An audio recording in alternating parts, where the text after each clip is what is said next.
But how about we jump over now to still talking about the Democrats and how Bill Barr. Oh gosh, this was so brutal. So for those that missed it, Bill Barr testified before the House, and you know what? People like to say, you know, I'm biased or whatever because I'm always ragging on Democrats. Yeah. But I'll tell you exactly why. Whenever the Republicans would talk to Barr, like Matt Gaetz, for instance, says, Mr. Barr, you know, you said that you were investigating Antifa as a domestic terrorist organization. What do you mean by that? That was it. And then Bill Barr talks and he says, well, I didn't call them an organization. I said under certain statutes, explained everything he meant. Then Matt Gaetz says, can you explain, you know, basically what Antifa is? He's like, I saw Jerry Nadler, a Democrat, say it was a myth. And then he asked Bill Barr to answer the question. Then Bill Barr answered the question. The Democrats would go, Bill Barr, you are a stooge and a lackey for Donald Trump, and we all know it. Explain yourself. Oh, well, I'm reclaiming my time. No, you're a lackey and everybody. And that was it. Yep. The whole time the Democrats were grandstanding and yelling. The funny thing is, on my Facebook page, people were complaining about it. About the Democrats? Because they wouldn't shut up. And Yeah, they were wouldn't. like, they were mad because they were like, you have to let him dig a grave. You have to let him say something so you can get him. But the Democrats were just yelling things they read in the media. Emotions. Emotionally triggered Democrats yelling at Bill Barr. It was an embarrassment for me as an American.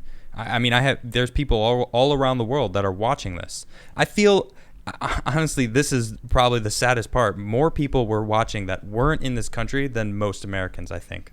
I know there's a lot of Americans that were paying attention, but for every one American that was like, yeah, can you imagine this? There was another person that was like, I'm watching from New Zealand and that's crazy. I'm watching from the UK and what is going on with these Democrats? Like, I can't believe how rude they are to him.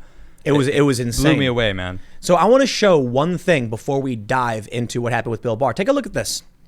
Why, this is a portrait of AG William Barr from 1994. Look at that strapping young man. Yeah. Well, I don't know how he's probably in his 50s or something, 40. Middle-aged. Bill Barr was the AG before, and nobody had no problems. I mean, I guess there's always controversy and criticism for various people in various administrations. But this is a dude that served as AG under H.W. Bush, retired. He worked in private sector, corporate, retired, and then decided to come back. Apparently, he said he had no dealings or interaction with Trump before this. He was asked to come back. He said he would. He was retired, apparently very wealthy. I'm not, I did a quick Google search. Apparently he's got a lot of money. Okay. What reason did he have to come back and be the AG? Because he probably felt that America needed him. Wrong. Excuse me, wrong. I'll tell you exactly what happened. Bill Barr, all of a sudden, one day woke up and had an epiphany. I'm going to be a stooge for Donald Trump, a man I don't talk to. That was it. And then he sat by his phone and Trump called him and he goes, please, Trump, tell me what to do. I want to do whatever. It's ridiculous. Bill Barr just probably wanted to clean things up and take care of this. And exactly what I said. Right. You catch the sarcasm in what I was saying? Yeah. That as if he was actually going to just serve as a mobster crony for Donald Trump. Well, that's what I don't remember which one of the Democrats straight up said to him. They were like, they basically called into question his honesty in the oath that he took. And he straight up said, like, no, I'm going to choose the law. I will always be on the side of the law, period. And they were just like, well, that's disappointing that we can't get a straight answer out of you. Are you kidding me? You said if he's going to use his position to like help advance Trump or, and he was like, no, I'm going to always side with the law, period. And they didn't get the answer they wanted. And that was almost every interaction. Absolutely. They didn't get the answer that they wanted. So let me return some of that disrespect by showing you this tweet. Hey, Jerry Nadler, you may take a nap during a hearing, but AG Barr is not allowed to get a 5-minute break. And in this video, you see him dozing off. Look at this. I got to say, I have nothing but disdain for this man. He's so rude. He's falling asleep. You see him drooping off. Oh, I'm so tired. His hand is sloping. And then, oh, wait. What? What's happening? Oh, let me pluck something out of my ear and then wipe it on my hand. Gross. Oh, what is this? And then he falls asleep again. I don't know if you actually... He fell asleep again? Keep going. Right here. No. Go like 5 seconds later. There he goes is. right back to sleep. I'm telling you. I tell you what, man. If you can't be awake for your job, why are you doing this job? I'm not just showing this to make fun of Jerry Nadler. I'm doing it to show his complete and utter disrespect for the Attorney General, for the government, for the House, for the institution. He does not care. He's literally like, I'm going to go to sleep. You're absolutely right. No respect at all. He only woke up for a few seconds to pull something out of his ear and wipe it on his hand. So gross. And then he goes right back to sleep.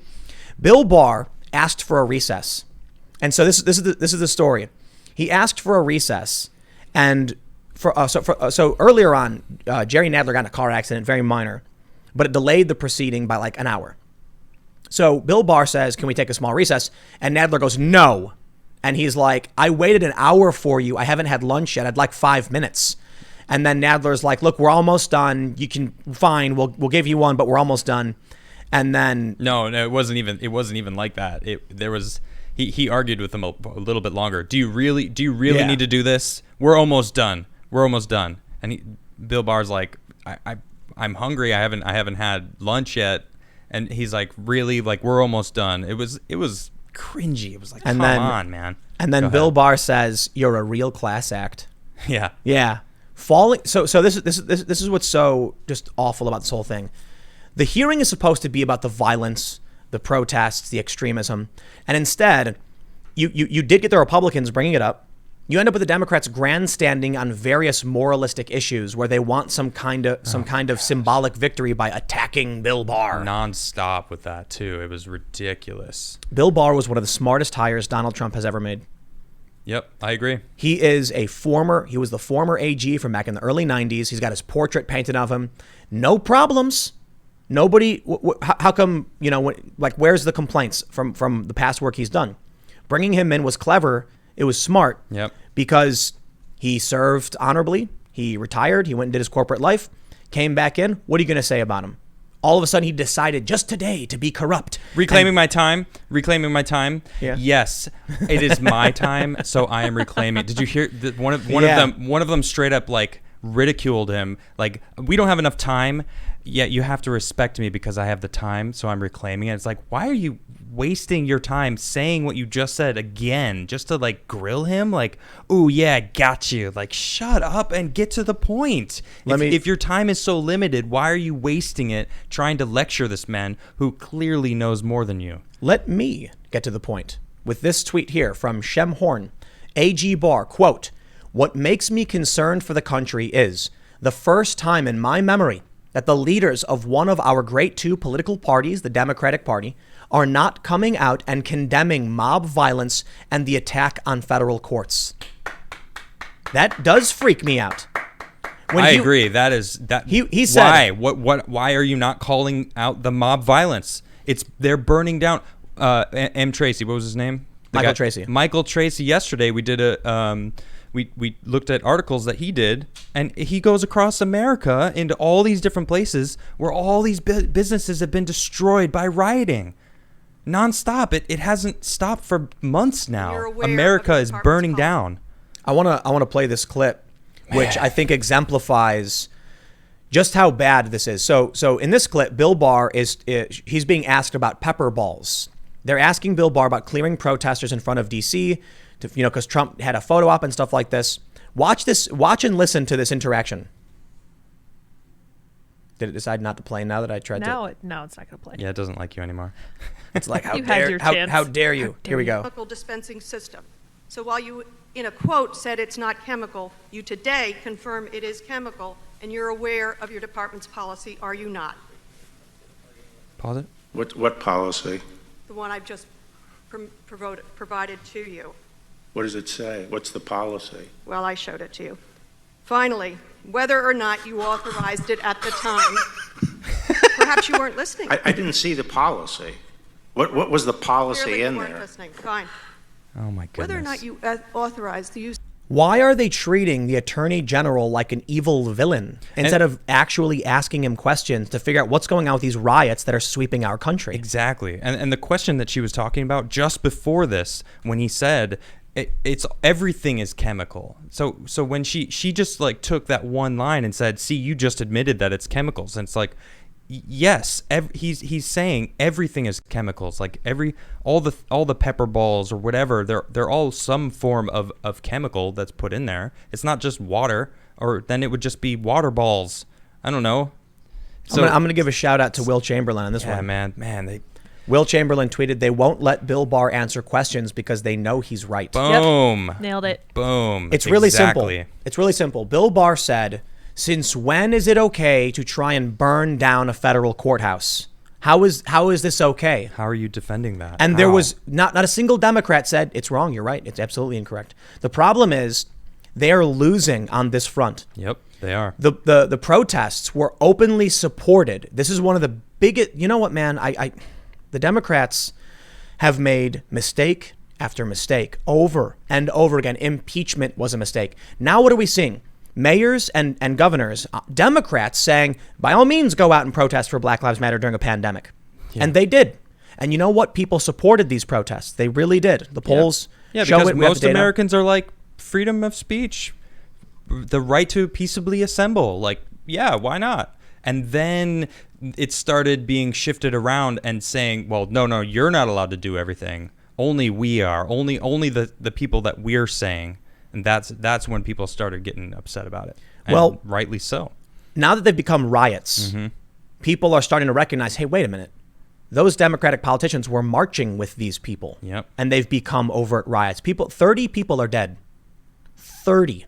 This is the most frustrating and annoying thing to me about all of it is when I see people going, see, the riots worked. The officer's been arrested. Oh, that's great. You had to crawl over 30 corpses to get to this point where you could arrest one guy, but sure, I get it. And wait a minute, hold on. He was arrested before all these riots started happening, so your whole argument is null and void. And then they defund the police, crime skyrockets, tons of people are getting murdered. Yep. Now the DNC is not going to have, at least 100 different police groups. They're pulling their officers out. What have they accomplished other than more chaos, pain, and suffering? While they dance around and cheer, they've done it. Oh, man. It's ridiculous. Yeah, man. Well, in Chicago, they launched 2 new units. One is it's called the Critical Incident Response Team, specifically for protests and riots. Crime has gone down. They have an anti-crime unit, which I guess is targeting gun violence. Crime has gone down by a decent amount, actually. Nice. Well, there you go. go. Good to hear. So there you go. You fund the police. I tell you what, man. I don't understand how people can watch. You know what? Let me start over. Let me show you. Take a look at this tweet. Timothy Burke says, "Well, this was remarkable," and it's Miss Jayapal yelling at Bill Barr. Not asking him a question. Oh man, yelling at him. She straight up said to him, "I'm losing my patience, or I'm losing my temper." I think is her words. I'm losing my temper, sir. I'm losing my temper. It's like, whoa, like, calm it down. Check your emotions over at the door when you come in here to an official. This is official. This is the government. Why are you so emotional? Check that at the door. In this video that is being shared and is very viral on the left with 2.3 million views. Wow. She says, how were you not aware that armed far-right men with, like Nazi flags and Confederate flags were marching in Michigan and demanding the beheading of the governor or whatever? And Bill Barr tries to speak, and then she yells him down. Yep. And a lot of people immediately, like on the right, were like, those protests, for one, were peaceful. Yep. 2, were on state property, not federal property. Also true. And that's the point being brought up. The feds sent up by Trump are only protecting a federal courthouse that is under attack. Yep.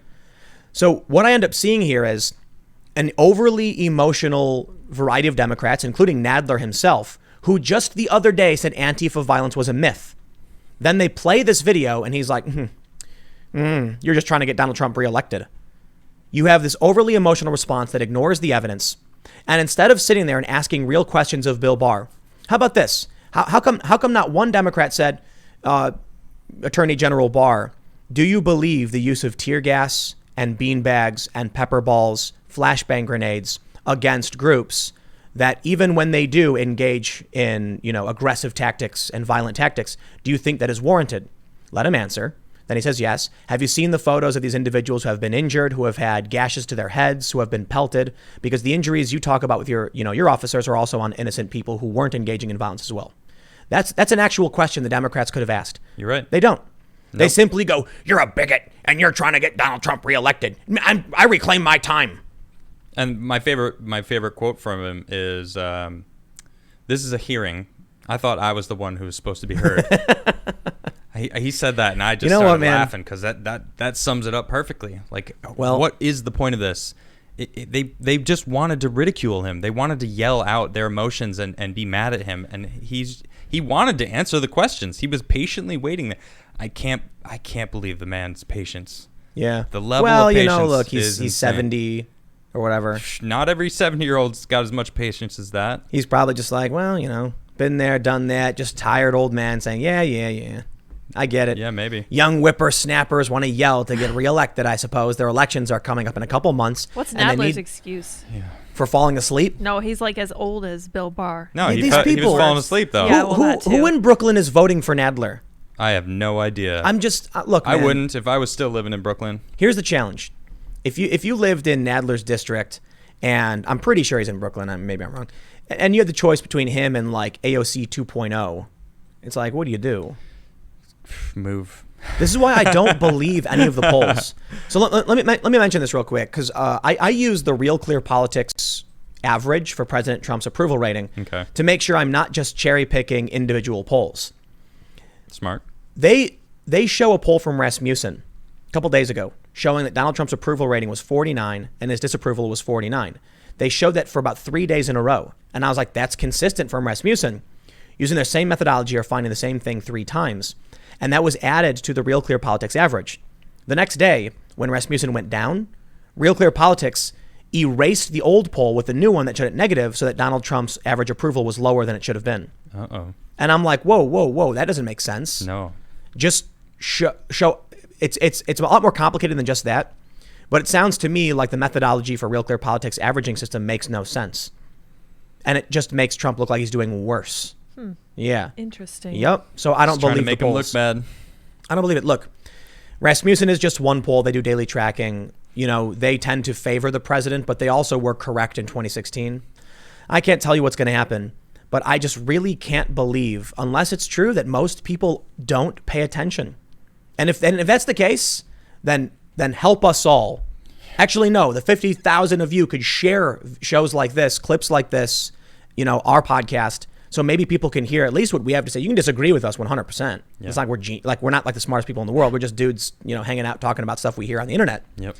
But if people don't know what's happening, the conversation can't happen. Yeah, I had a friend of mine today, a real life friend of mine, comment on one of my. I was basically live tweeting during the whole thing, and it was kind of fun. I was having a fun time interacting with people.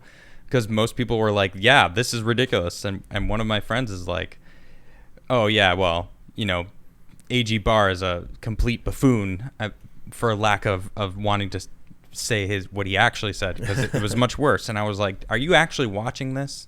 Are you watching this right now? I don't have to watch that to know that he blah, blah, blah, blah, blah, blah, blah. It's like, if you're not watching it, how do you know what I'm talking about? How can you even say... And that's the problem. People keep thinking they know already. I don't need to be informed to know that my opinion is correct. I'm so sick of that. Let me tell you a story. It's nonstop. From today. Oh, goodness. So there's a bunch of propaganda coming out to counter the narrative of the riots. And it's just, that's why I'm saying, man, I hate conspiracies, but it's like, man, it's an election year. And all of a sudden, as these riots intensify and public opinion starts swinging towards Trump, a whole bunch of articles emerge saying, actually, those black-clad individuals with crowbars are actually white supremacists. Of course. In Richmond, it was white supremacists pretending to be Black Lives Matter causing violence. A bunch of stories start popping up saying the right is actually much more dangerous than the left. And then there's one. Antifa responsible for 0 murders in the past 25 years. Somebody I know shared this. And my response was, they said something like, stop, tell me again who the real villains are and stop bringing this up to me because I don't want to hear it. Yeah. And I responded with a far leftist engaged in a mass shooting in Dayton a couple years ago. The reasoning for it, we don't necessarily know, but he was a far leftist. A former Bernie Sanders volunteer shot up a Republican, or it was actually, I think it was a congressional baseball game, shooting Steve Scalise. Okay. That was a Bernie volunteer who did that. And I was like, the problem with Antifa is not how many murders they commit, which sure, you can go ahead and say it's 0. It's that they're bad people. They're violent, and they attack and threaten people to get their way. And I was like, just because we know one group of people is extremely bad because, you know, like fringe far right, doesn't mean that Antifa is good. I hope you'd be willing to keep an open mind. There's a bit of back and forth, and this person's actually definitely like progressive leftist, but they're nice. I like them because we actually have conversations, and we'll you know, have a real conversation about the issues. But then it's the other people who jump in, who are like rabid, and for lack of a better term, where all of a sudden I had to block some of them because they're like screaming, you know, it's all like you're an evil Nazi and all this other stupid nonsense, and I'm like, bro, like. I may disagree with this other person posting about Antifa, but we're actually in conversation and finding things we agree on. So I block some of these people. Ultimately, here's what happens. I said, the problem that I see with Antifa is how you have these white progressive college kids who grew up in like middle to upper class neighborhoods. They show up to poor neighborhoods, riot and ransack and destroy small businesses. And I linked to Michael Tracy's story about these towns all across the country. Yep. And the next response was, Michael Tracy is a Nazi, don't read it. Oh my goodness. Yep. Where are they getting that information from? Making it up. Michael Tracy is not. He's like a he's a liberal. He's a liberal. He's not a like leftist. Yeah. I don't know what he is. I don't want to, you know, declare. I don't know what his political He ain't a positions are, Trump but fan. he's enlightened centrist. I Yeah. think that's how you'd insult the guy. Definitely. But I like his work. I'm not saying that to be disrespectful. I think Michael Tracy does a good job. Yeah. And I responded with, Michael Tracy is a Nazi? And then someone else finally commented, that's ridiculous that you wouldn't read the story simply because someone said something like that. That's insane. Thank you. And then Whoever the original poster was like, I did read it. I couldn't find anything in there that would make it seem like this person was actually a Nazi. And I'm like, this is what these extremists do. Yep. Don't listen. Those words came from a naughty person. I don't need to read your sources because I am vindicated in my beliefs. Thanks for checking out this clip from the Timcast IRL podcast. We do the show live Monday through Friday at 8 p.m. If you want to catch the full show, tune in to this channel, subscribe, hit the like button, or check us out on iTunes and Spotify, and we will soon have this podcast up for free on all podcast platforms. Thanks for hanging out, and we'll see you all in the next episode.